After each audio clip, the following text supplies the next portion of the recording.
requer outrossim a oitiva das testemunhas abaixo arroladas para prestar depoimento sob as penas da lei. Rio de Janeiro, maio de 2014. Sérgio Gardengue Suyama, Procurador da República. Antônio do Passo Cabral, Procurador da República. Tatiana Polo Flores, Procuradora da República. Ana Cláudia de Sales Alencar, Procuradora da República. Andrei Borges de Mendonça, Procurador da República, Paraná-São Paulo. GT, Justiça de Transição. Marlon Alberto Waker, Procurador Regional da República, GT, Justiça de Transição. Decisão. Recebimento da denúncia. 4ª Vara Federal Criminal, Avenida Venezuela, 134, terceiro andar. Praça Mauá, Rio de Janeiro. Seção Judiciária do Estado do Rio de Janeiro. Processo 002 30 05 91 201 44 025 101. Autor, Justiça Pública. Réu, José Antônio Nogueira e outros. Juiz, Caio Márcio Gutierrez Taranto. Decisão. Recebimento de denúncia.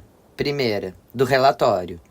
Ministério Público Federal oferece denúncia em desfavor de José Antônio Nogueira, Rubens Paim Sampaio, Raimundo Ronald Campos, Jurandir Souza e Jaci Souza pela prática em tese das condutas tipificadas nos artigos 121, incisos 1, 13 e 4, 211, 288, parágrafo único, e 347, parágrafo único, todos do Código Penal e em concurso de agentes. Sustenta que entre os dias 21 e 22 de janeiro de 1971, nas dependências do Destacamento de Operações de Informações, DOI, do 1º Exército, então localizado à Rua Barão de Mesquita, 425, Tijuca, Rio de Janeiro, os denunciados José Antônio Nogueira e Rubens Paim Sampaio, Major Sampaio, Dr. Teixeira, em concurso com militares já falecidos e com agentes ainda não identificados, cometeram o homicídio de Rubens Paiva. Defende o caráter torpe do homicídio praticado e a impossibilidade de defesa da vítima, consistente na busca pela preservação do poder usurpado em 1964, mediante violência e uso do aparato estatal para reprimir e eliminar opositores do regime e garantir a impunidade dos autores de homicídio, torturas, sequestro e ocultações de cadáver. Assevera um emprego de tortura consistente na inflição intencional de sofrimentos físicos e emocionais contra Rubens Paiva, com o fim de intimidá-lo e dele obter informações a respeito dos destinatários finais de cartas e documentos remetidos por dissidentes no Chile, encontrados em poder de Cecília Viveiros de Castro e de Marilene Corona Franco. Imputam também aos acusados, em concurso com agentes não identificados e outro já falecido, a ocultação de cadáver de Rubens Paiva. Narra que os acusados, juntamente com Francisco Demiurgo Santos Cardoso, no dia 22 de janeiro de 1971, inovaram artificiosamente ao afirmarem que a vítima se evadira, com o fim de induzir um erro o perito Lúcio Eugênio de Andrade e o órgão jurisdicional competente. Por fim, afirmam que os acusados, ao menos entre 1970 e 1974, juntamente com os agentes já falecidos, dentre os quais Francisco Demiurgo Santos Cardoso, Paulo Malhães, Fred Perdigão Pereira, Antônio Fernandes Ruggs de Carvalho, Ciceno Sarmento, José Luiz Coelho Neto, João Paulo Moreira Burnier, Ney Fernandes Antunes e Ney Mendes, além de outros não identificados, associaram-se de forma estável e permanente, em quadrilha armada, com a finalidade de praticar crimes de lesa humanidade tipificados, no ordenamento interno, como sequestros, homicídios e ocultações de cadáver. A denúncia narra que as 4 condutas imputadas foram cometidas no contexto de um ataque sistemático e generalizado à população civil, consistente em organização e operação centralizada de um sistema semiclandestino de repressão política, baseado em ameaças, invasões de domicílio, sequestro, tortura, morte e desaparecimento de indivíduos contrários ao regime então em vigor. Assevera o Ministério Público Federal que no dia 19 de janeiro de 1971, Cecília Viveiros de Castro e Marilene Corona Franco embarcaram do Chile para o Rio de Janeiro. Vítimas de tortura, descobriu-se que ambas ocultavam papéis e cartas com conteúdo político. Nos papéis encontrados em poder de Marilene Corona Franco, havia a orientação de que um dos pacotes deveria ser entregue a Rubens, que poderia ser contatado através de um determinado número de telefone. Marilene Corona Franco sustenta a denúncia. Foi obrigada mediante tortura cometida pessoalmente pelo comandante da 3ª Zona Aérea, Coronel João Paulo Moreira Burnier, a telefonar para o número indicado no pacote que recebera e dizer a Rubens que as cartas do Chile haviam chegado. Conforme narra o Ministério Público, o oficial portava radiocomunicador e, assim que a mensagem foi transmitida por telefone, ordenou o cerco e invasão da residência da vítima. Minutos mais tarde, Rubens Paiva foi levado ao comando da 3ª Zona Aérea na Avenida General Justo, conduzindo o próprio veículo, iniciando-se sessão de interrogatório com emprego de tortura. Posteriormente, a vítima foi levada ao DOI, do 1º Exército. No final do dia 20, foi transferido para o 1º Batalhão de Polícia do Exército, onde funcionava o DOI. Afirmam que Rubens Paiva foi então vítima de violenta tortura, de homicídio, e teve seu cadáver ocultado. A presente ação penal foi distribuída por dependência à medida cautelar número 2001-45101-020-100-0, que teve por objetivo busca e apreensão na residência de Paulo Malhães, cujo resultado consagra documentos e outros meios de prova que lastreiam o oferecimento da denúncia. Da não extinção da punibilidade pela prescrição da pretensão punitiva pela qualidade de crimes contra a humanidade. A qualidade de crimes contra a humanidade do objeto da presente ação penal obsta a incidência do decurso do prazo prescricional como hipótese de extinção da punibilidade. O homicídio qualificado pela prática de tortura, a ocultação de cadáver após tortura, a fraude processual para impunidade da prática de tortura e a formação de quadrilha armada foram cometidos por agentes do Estado, como forma de perseguição política, no período da ditadura militar, com atos de repressão à liberdade política da vítima. A ordem constitucional em vigor à época também contemplava a incidência da normatização dos princípios de direito internacional, razão pela qual consagrava a competência da União em celebrar tratados. Dessa forma, já incidia o princípio geral de direito internacional, acolhido como costume pela prática dos Estados e posteriormente por resoluções da ONU, de que os crimes contra a humanidade são imprescritíveis. A esse fato acrescenta-se que o Brasil, pela edição do decreto número 10.719, de 1914, ratificou a Convenção concernente às leis e usos da guerra terrestre, firmada em Haia em 1907, na qual reconhece o caráter normativo dos princípios preconizados pelos usos estabelecidos entre as nações civilizadas, pelas leis da humanidade e pelas exigências da consciência política. O conceito de crime contra a humanidade foi previsto inicialmente no artigo 6º do Estatuto do Tribunal de Nuremberg e depois ratificado pela Organização das Nações Unidas, em dezembro de 1946. Nele estão previstas as condutas de homicídio, deportação, extermínio e outros atos desumanos cometidos dentro de um padrão amplo e repetitivo de perseguição a determinado grupo ou grupos da sociedade civil, por razão política.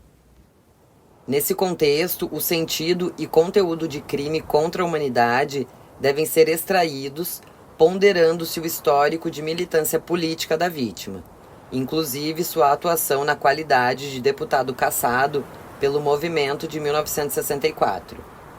Como fixado pelas Nações Unidas, ao aprovar os princípios ditados pelo Tribunal de Nuremberg, o crime de lesa humanidade constitui qualquer ato desumano cometido contra a população civil, no bojo de uma perseguição por motivos políticos, raciais ou religiosos. Nota-se que não há necessidade de consumação de um genocídio, mas apenas que determinado segmento social seja alvo de repressão específica.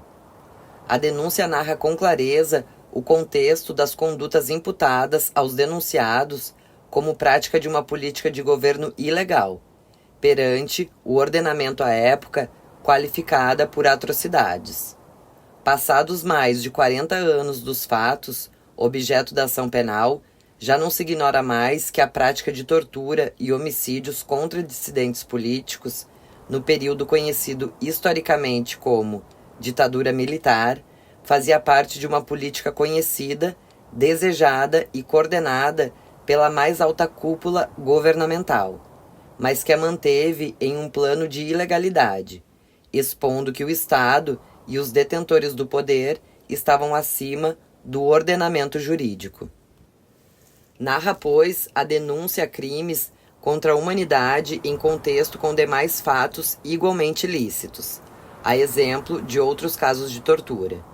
Dessa forma, não se admite a prescrição da pretensão punitiva.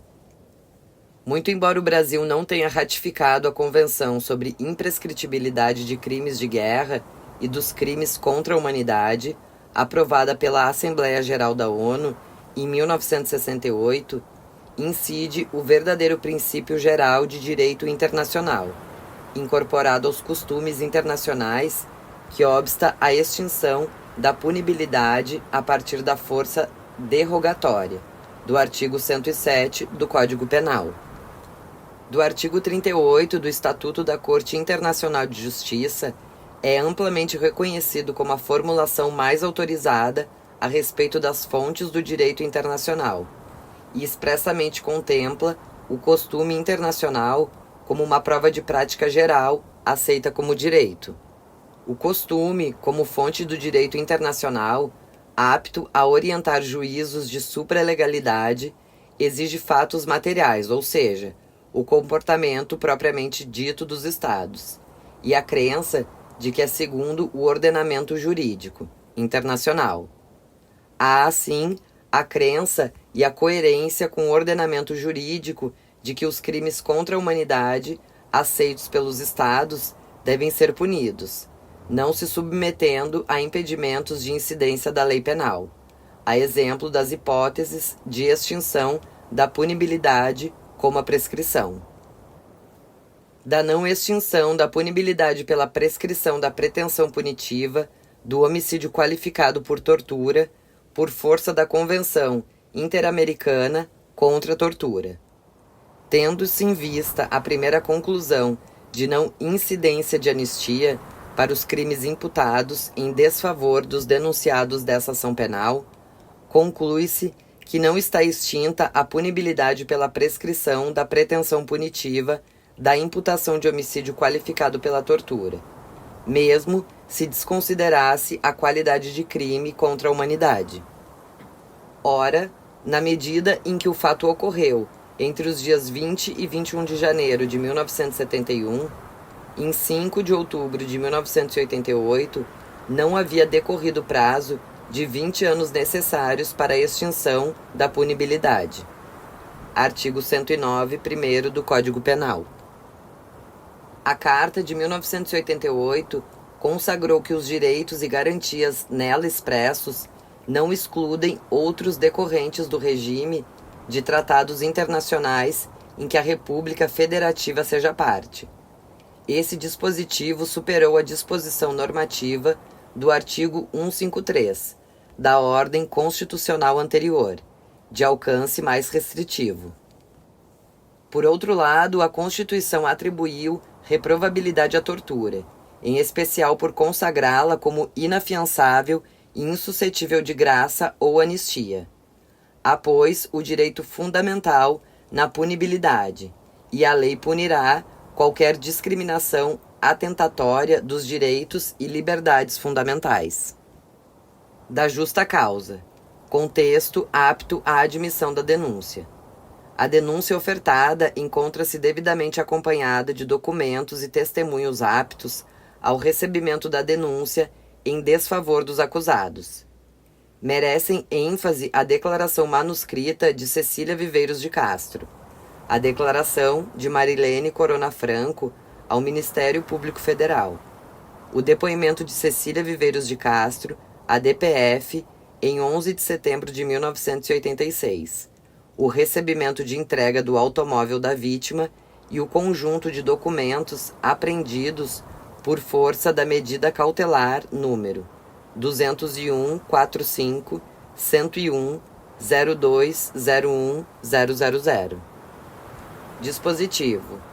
Em face do exposto, recebo a denúncia em desfavor de José Antônio Nogueira, Rubens Paim Sampaio, Raimundo Ronald Campos, Jurandiri Souza e Jaci Souza pela prática em tese das condutas tipificadas nos artigos 121, incisos 1, 3 e 4, 211, 288, parágrafo único, e 347, parágrafo único, todos do Código Penal e em concurso de agentes.